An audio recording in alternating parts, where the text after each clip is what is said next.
When the CEO of a modest diner chain ordered a meal at one of his own restaurants, he wasn't expecting a side of heartbreak. Jacob Reed, founder and CEO of a 13-location diner brand, had spent the last 10 years turning his dream into reality. He built his empire on grit, sleepless nights, and a belief that kindness, both to customers and staff, could be a competitive edge. His diners were meant to feel like home, warm booths, comforting meals. But lately, something had gone wrong. Whispers were spreading. Complaints about surly waitstaff, glacial service, and a cold atmosphere kept piling up on his desk. His regional managers, eager to preserve appearances, painted a rosy picture. Just growing pains, they insisted. But Jacob wasn't convinced. The numbers didn't lie, and neither did the subtle shift in tone he sensed from longtime patrons. So, driven by an uneasy mix of doubt and determination, Jacob made a decision few CEOs would dare. He went undercover. He chose a diner 2 hours outside the city, a small suburban spot he hadn't personally visited since its opening. It was far enough from the corporate hub that no one would recognize him. He let his beard grow out, traded his crisp navy suits for an old hoodie and worn jeans, and added thick-rimmed glasses to mask his face. The transformation was complete. He looked nothing like the executive whose face once graced the company's recruitment posters. It was lunchtime when he walked through the front door. The clatter of silverware and the murmur of conversation filled the space. The diner wasn't in disrepair, but it felt tired.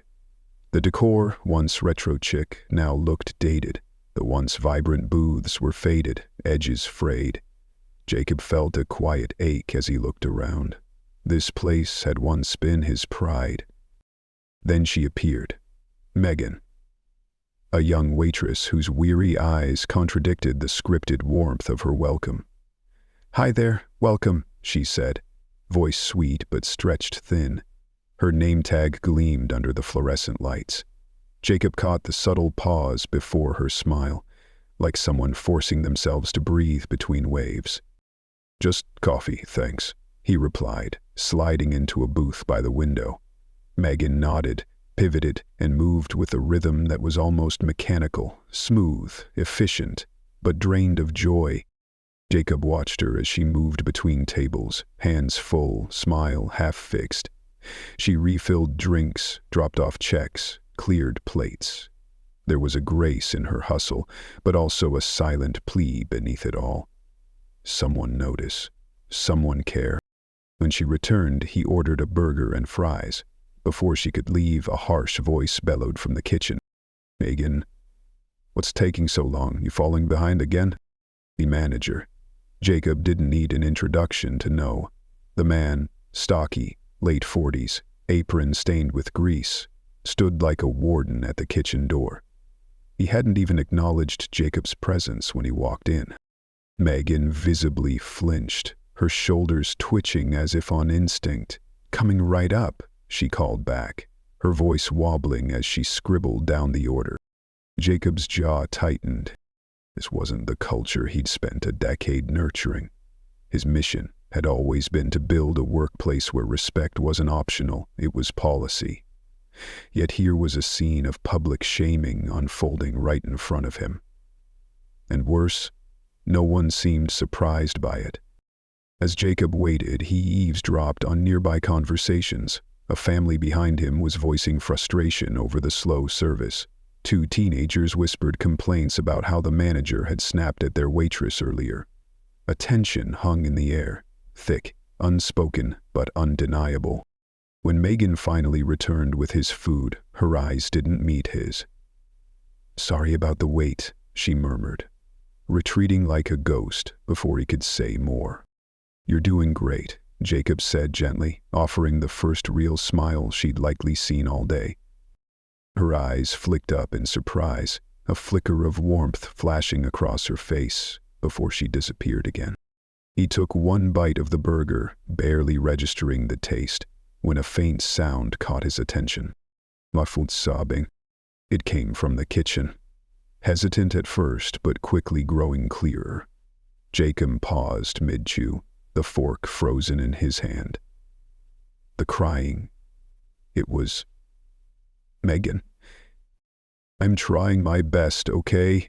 Her voice cracked through the thin kitchen wall. "I haven't had a break in 6 hours. I'm doing everything I can."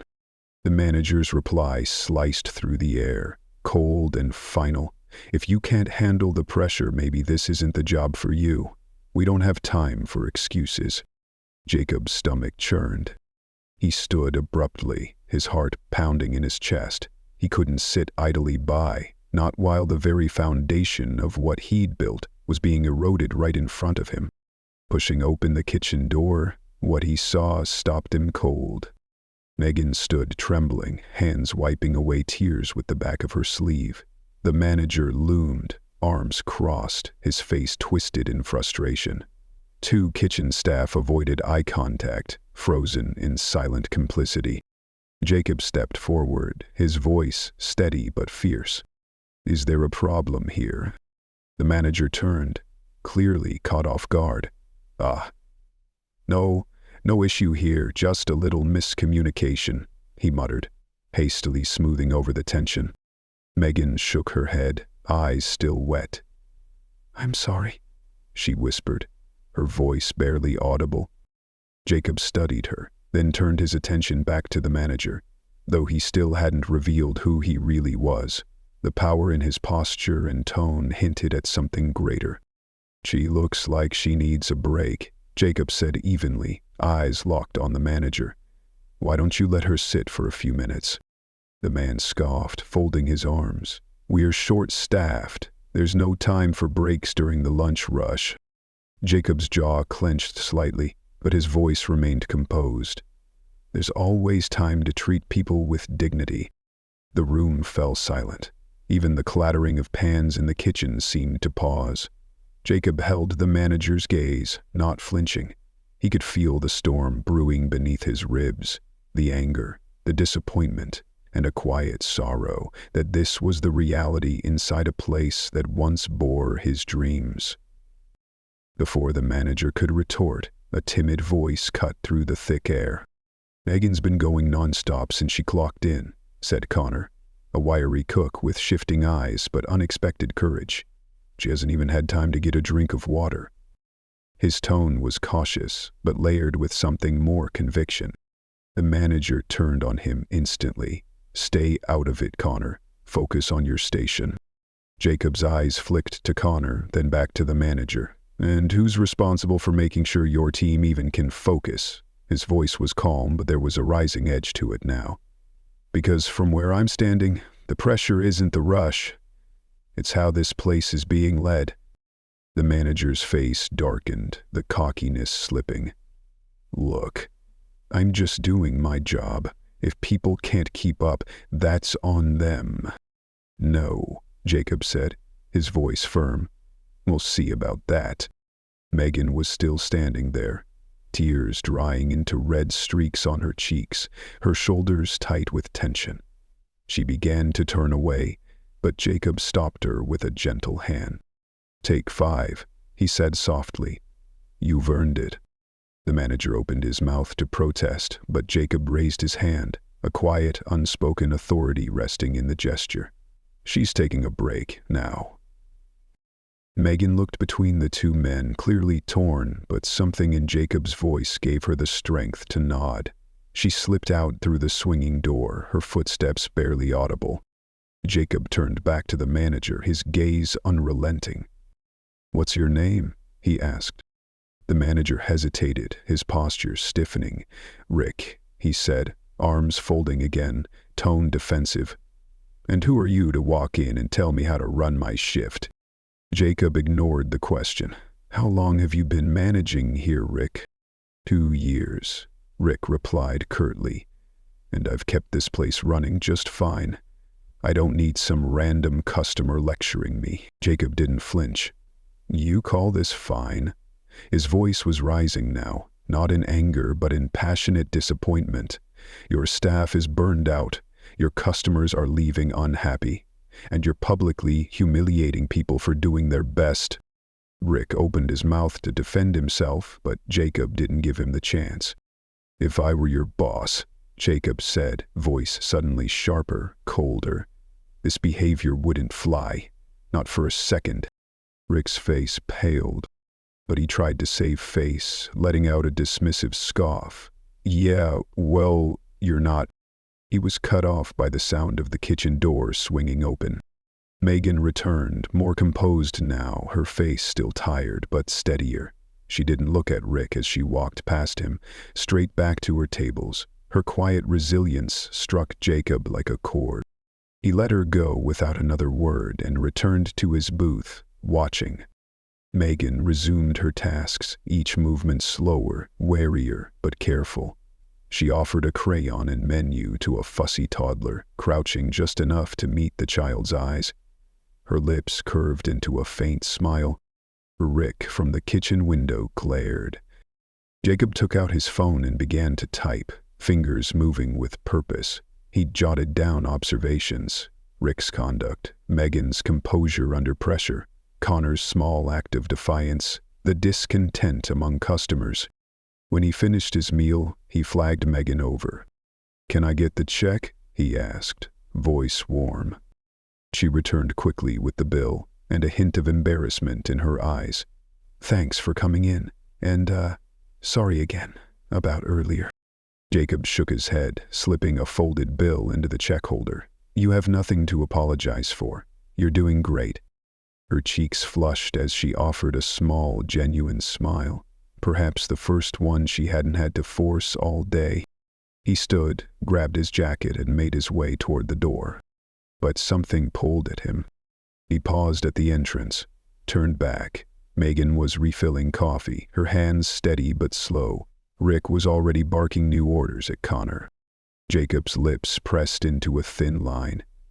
He stepped outside, pulled out his phone and dialed.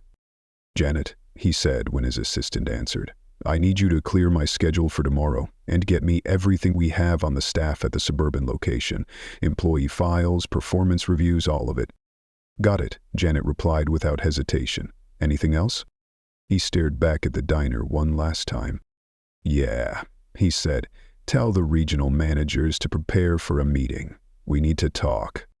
He hung up, slid into the driver's seat and gripped the wheel. Tomorrow, he wouldn't just be observing.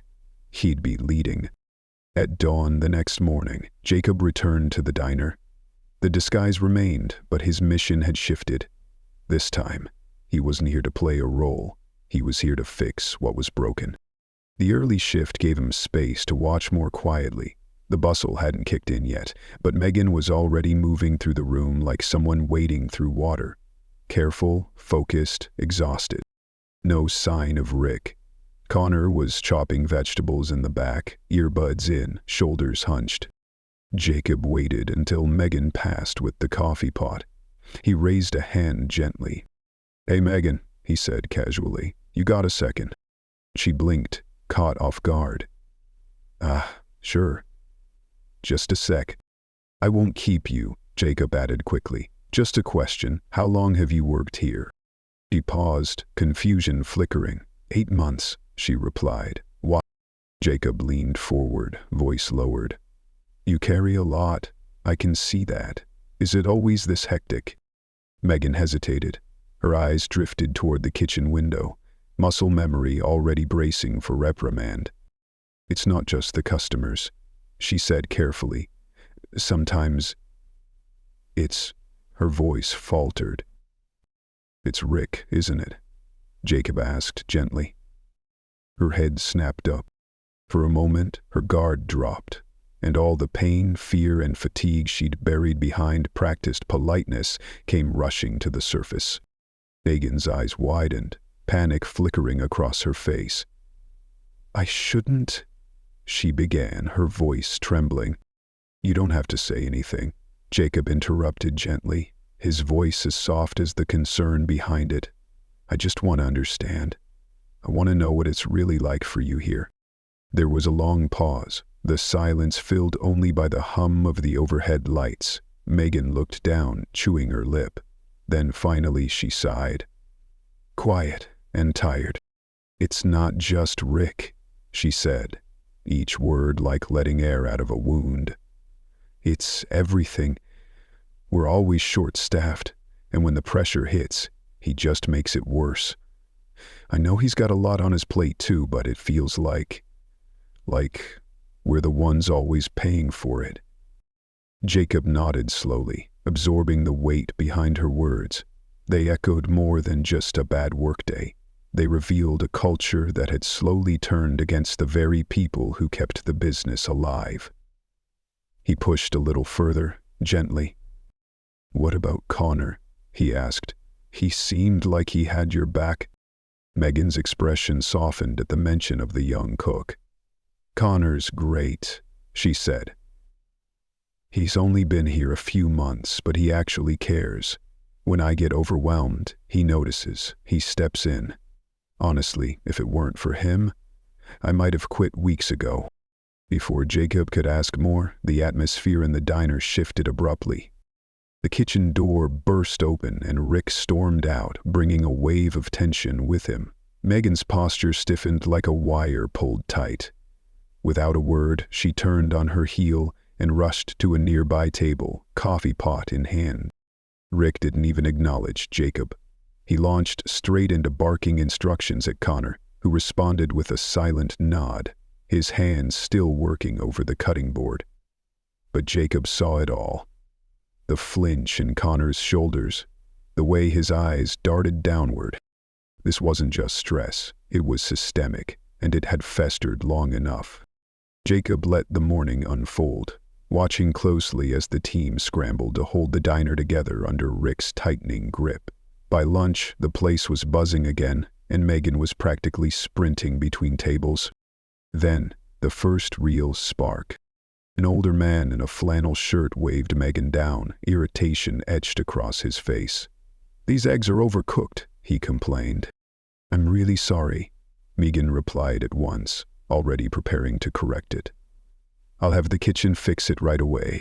The man scowled. "Maybe just do it right the first time." Megan's face flushed, but she held her composure with practiced grace.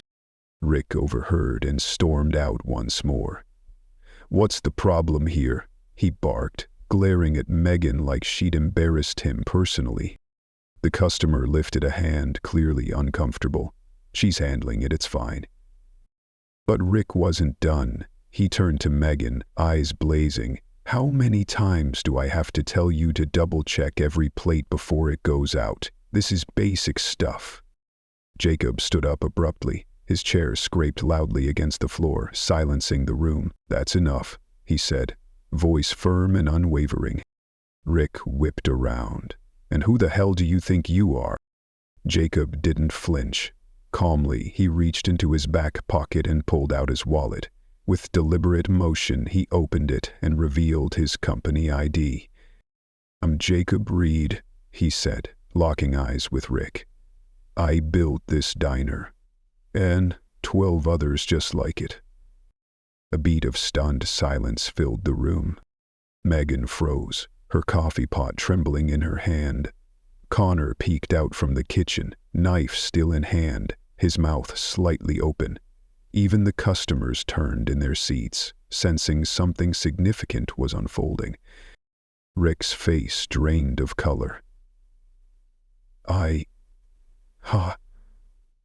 I didn't know." "No, you didn't," Jacob said coldly, "because if you had, you never would have treated my staff or my customers like this." Rick fumbled for a response, but Jacob cut him off. "Let's talk in the back," he said sharply, already walking toward the office. He paused just long enough to give Megan a quiet glance. "I won't let this slide." In the small office, the door clicked shut behind them. Jacob turned to face Rick, the weight of his disappointment pressing against every word. "Do you have any idea how out of line you've been?" he asked, voice low but steely. Rick started to stammer an excuse, but Jacob raised a hand. "David, I've seen enough. You've been with this company for 2 years, and in that time you've turned this place into a pressure cooker. Toxic leadership kills morale. It hurts service, and it breaks the people who work the hardest. Rick looked down. His tough exterior was gone now, peeled back to something uncertain. "I can do better," he said quietly. "You're done," Jacob interrupted, his voice final. "I'm letting you go, effective immediately." Rick's head snapped up, eyes wide. "Wait, you can't?" "I can, and I will," Jacob said without hesitation. "You'll get your severance package, but you're no longer part of this team." Rick stood still for a moment, stunned. Then, with a stiff nod, he turned and left, without another word. Jacob let out a long breath, running a hand through his hair. He hated firing people, but this had to happen. Leadership wasn't about comfort, it was about responsibility. When he stepped back into the dining room, every eye turned to him. Megan and Connor stood near the kitchen, caught between disbelief and relief. Jacob raised his voice just enough to be heard. "I want to thank all of you for your hard work," he said. "Starting today, things are going to change." His eyes landed on Megan and Connor. "You two, meet me after your shift. We need to talk." The tension in the room finally began to ease. A new kind of energy settled over the space. Hope, cautious but real. Later, when the last customer left and the lights were dimmed, Megan and Connor sat at a booth across from Jacob. The quiet hum of the appliances filled the stillness. They both looked exhausted, but their eyes held something else now. A spark of belief that maybe things could actually get better. "Let's sit," Jacob said, motioning to the booth.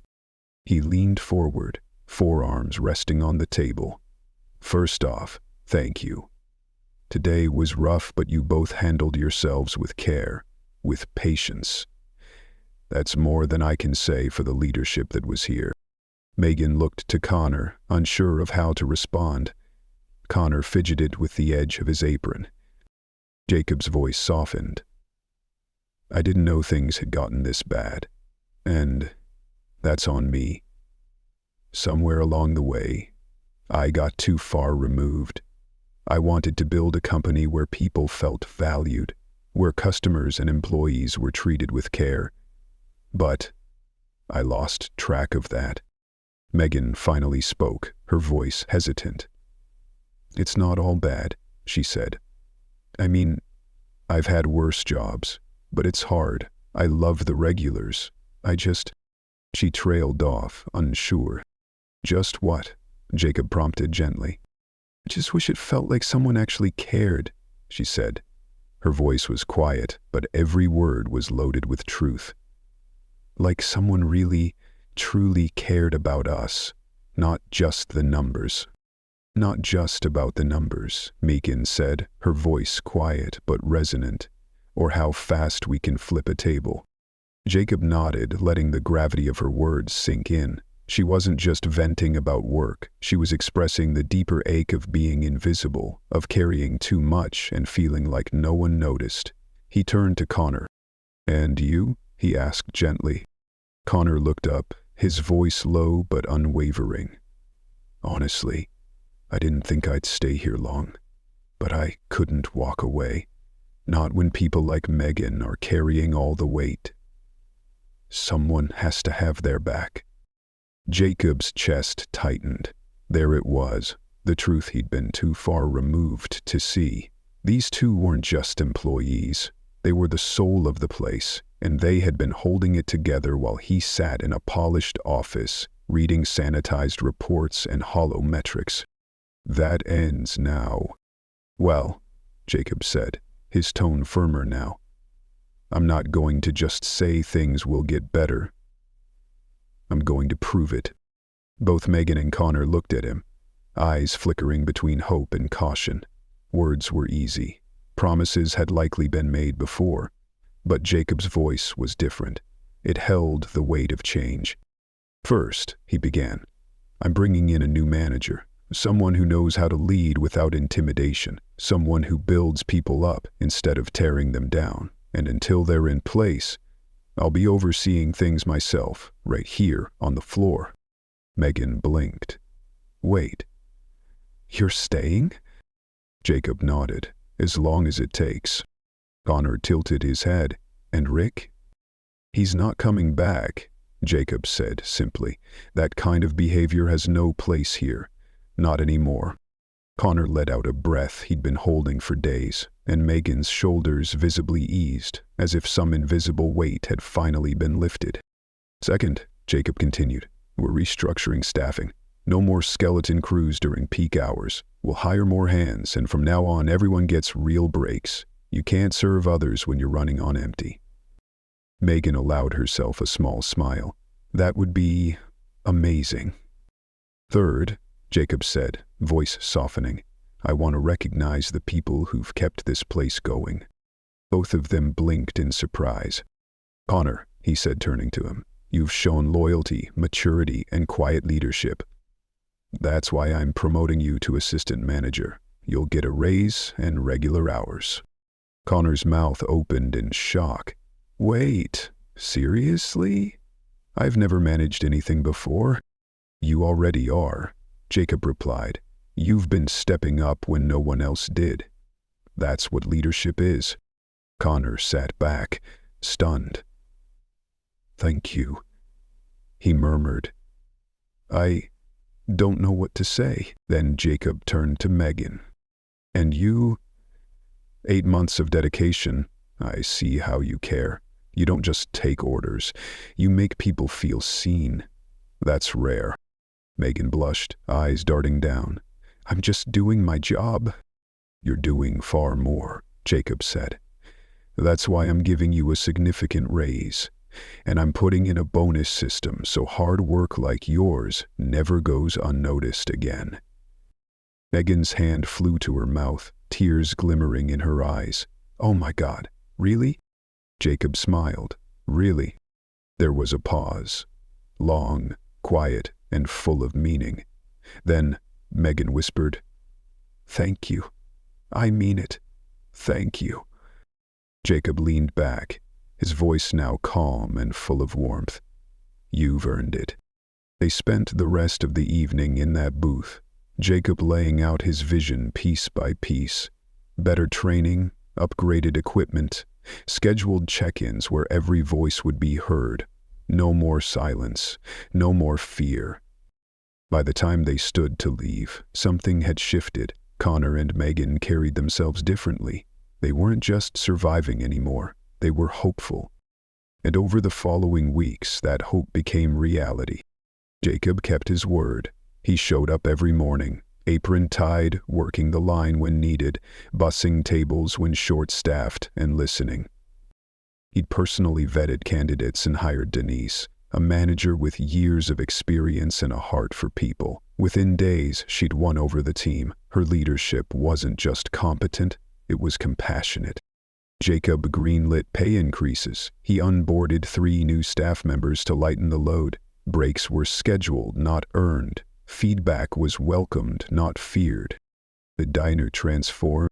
Customers noticed first. The warmth returned, not just in the food, but in the faces of the people serving it. Smiles became genuine. Service became seamless. The walls felt less like barriers and more like belonging. One sunny afternoon, as Jacob was gathering his things to head back to the corporate office, Megan caught him by the door. Hey, she said, her voice light but full.